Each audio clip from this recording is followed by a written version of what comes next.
แล้วโอ้ตูดนุ่นน่ะทุ่มเด็กโอ้แล้วก็ตูดก็เด็กจะไหนมานะกินเป็นแสบเลยเนาะ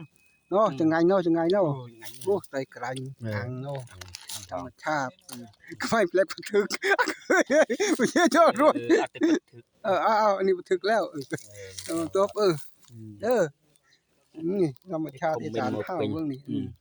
เบิ่งกินปลาเด้อกินปลาน้ำกั้นเรื่องปลานั่น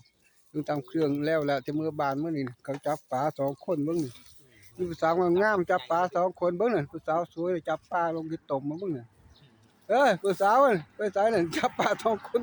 จับปลาได้ปลาวะนี่เบิ่งปลานี่เขาจับดูนี่สิ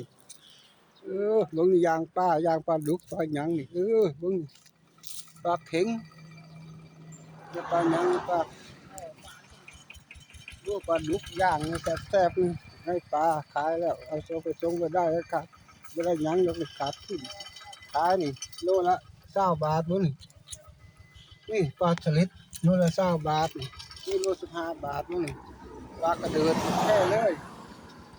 เมนเราก็ไปกำพลางจะสวยอากาศแดดนี่กาสลิดกาไข่กาสลิดนี่กันเนี่ย